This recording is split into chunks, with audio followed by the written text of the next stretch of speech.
The Russians had one weapon the tropics never did. They had the winter. The sixth name in the Chronicles took us east, along the longest railway on earth, into the cold, to find the man who drove the last train out of the west, and would not stop. Grigory Volkov drove locomotives for 40 years, across distances that swallow whole countries. He is 84, built like a coupling rod, and he says the war was the only winter of his life that ever felt too short. He talked to us in a depot canteen, by the stove, with a tin cup of tea, while old railway men nodded at him the way men nod at a man they have followed into something. The timetable, he said, is the whole of it. You will understand by the end. Before the war, he carried grain, coal, timber. He knew the line the way a boatman knows his river, every gradient, every switch in the dark by the sound of the wheels. A man who knows his line can drive it when there is no one left to signal him. It came out of the west like weather, and the cities emptied onto the railways, because the railway was the only thing that could carry a mass of people faster than the mass behind them could walk. The whole west poured east down two thin ribbons of steel. His train carried 900 where it was built for 300. People in the corridors, in the coal tender, between the cars, faces packed to the frosted glass. He drove slow enough not to shake the train apart, and fast enough to stay ahead of what followed. There were people on the roofs, in 40 below, lashed on with rope. The cold that saved them from the dead took them anyway, one by one, in the night. He counted them by the lurch when the weight shifted. He does not forget the ones who came off the roof. Behind the trains came the other migration, not marching, drifting. A grey tide the width of the steppe, following the sound of the engines, endless and patient, a line of them from edge to edge of the world at dawn. You cannot outrun the horizon, he said, only the part that is nearest. The rule on the line was iron. He made it, and he obeyed it, and he carries it. The train does not stop, not for what falls, not for what reaches, not for anything.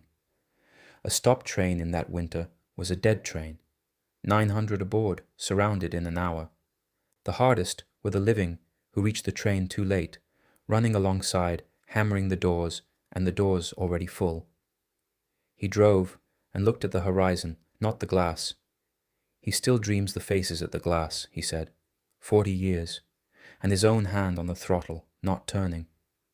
They chose their wall at a frozen river far to the east, where the line crosses a deep gorge on a great steel bridge. Let the last trains cross, then bring the bridge down, and let the cold and the deep water be the wall the west could not hold. They blew it behind the last train, his train.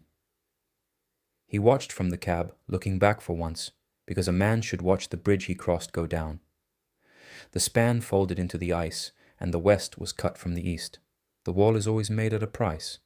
On the east bank, they dug in around fires for the length of the winter. Sound draws the dead, so the fires were bait and wall at once. Light a fire on your side of a frozen river, and the ice does most of your fighting, and the cold does the rest. By January, the river was a field of statues.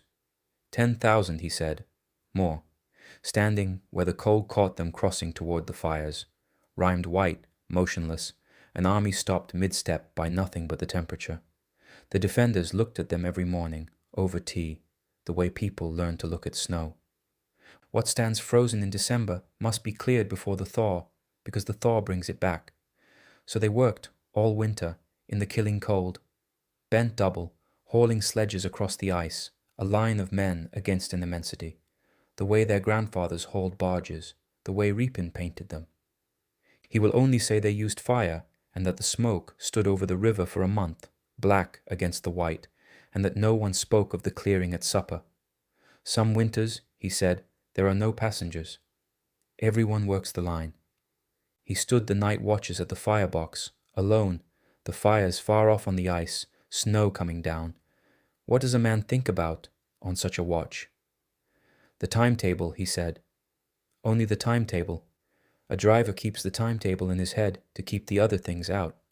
They lived in the trains, barracks cars heated by the engines, a railway town on wheels. The engines never slept, because an engine that freezes cannot move, and a camp that cannot move dies. A driver's first duty, older than any war, keep the fire, keep the option of moving. When the thaw came, the river broke up and took what was left of the cleared, in slabs of ice and brown water, downstream, and the east bank held. The spring smelled of smoke and diesel, he said, and the birds came back, and grown men wept at the birds. Then the trains ran the other way, west into the quiet, carrying grain and soldiers over the rebuilt bridge, above the old span in the ice. Driving west, he said, felt like driving into a held breath, into a country waiting to learn if it was allowed to be alive. In one city, they opened a cellar sealed for 2 years, 40 people alive, thin as wire, blinking at their first daylight. They had heard the trains all winter and had not dared believe them, because the dead used sound as a lure. They came up when the knocking spoke Russian, gently. He was on the platform when they came up. The oldest, a woman, walked straight to his engine and put her bare hand on the warm iron of the boiler and stood there, not speaking, feeling the heat that meant a real train, a real driver, a real morning. There is a wheel by the bridge now, a great driving wheel set in concrete, names cut around its iron rim. The men who held the east bank, and lower, in a separate ring, the ones the rule cost. He had the lower ring added himself. He would not have a lie on his railway. The linemen still gather in the depots. They do not toast the dead, he said. We toast the timetable, because the timetable is the reason any of us are alive to lift a glass. We do not toast heroes. We toast the schedule that heroes kept. The line runs again, fast and warm and full of dozing passengers who cross the gorge in 90 seconds without waking. The old span still lies in the ice below, because he asked the state to leave it.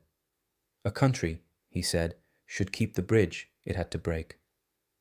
A child presses her face to the window at the snow going by, warm, safe, and merely bored. That bored child at the glass, he said, is what the timetable bought. That is victory. It looks like a bored child. Never forget how much a bored child costs. He trains the young drivers, the line, the fire, not stopping for what is on the track.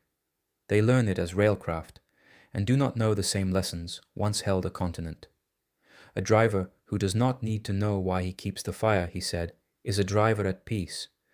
The frozen river is clean now in winter, white and empty, the standing bridge above and the broken one in the ice below. He crosses on the one and looks down at the other, always, because a man should look at the price of the thing he crossed. Sometimes a child looks down and sees the old steel in the ice and asks. That asking, he said, is the only monument that works. Why is there a bridge in the river, Mama? Because once, long ago, we had to break one to hold the line, make them ask. Everything he did in the war he had learned at a throttle in peacetime, from an old driver, in the dark, by the sound of the wheels. A driver is trained his whole life to carry a great weight of lives across a great distance without stopping. Exactly the man, it turns out, that the end of the world requires. We asked whether the winter was a mercy or a weapon.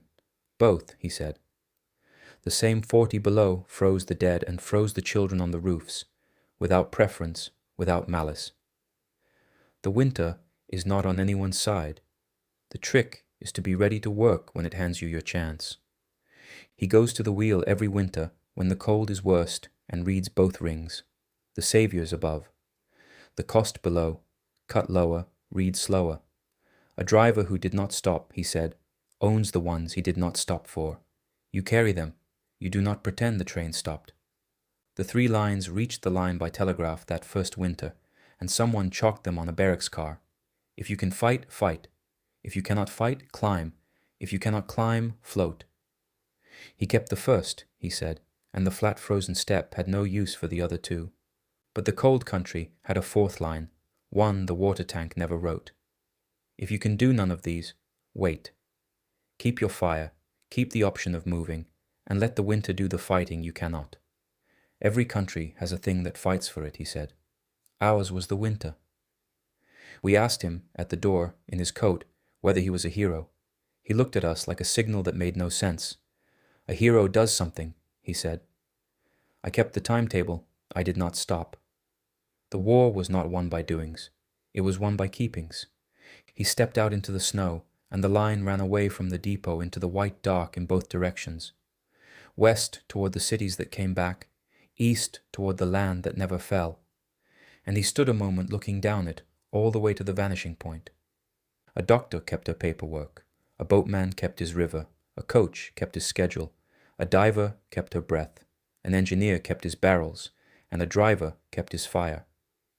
6 keepings, 6 corners of one war, by people who never met, who each felt like the last one alive and were not. Keep the fire. Under everything, that is what he leaves. Keep the fire so the engine can move, so it can carry the living across the distance, so a hand that has touched only cold and fear for 2 years can touch warm iron again and believe. The morning comes over the steppe the way it always has, huge and cold and indifferent, and the warm train crosses it full of dozing passengers, and the winter outside is merely winter on no one's side, holding nothing but snow. That is the morning the timetable bought. We left him to his snow and his line and went on toward the 7th name in the low wet country by the sea, where a woman opened the dikes and drowned the land to save it. Keep the fire, do not stop. This has been the Wanderers Chronicles. If you can fight, fight.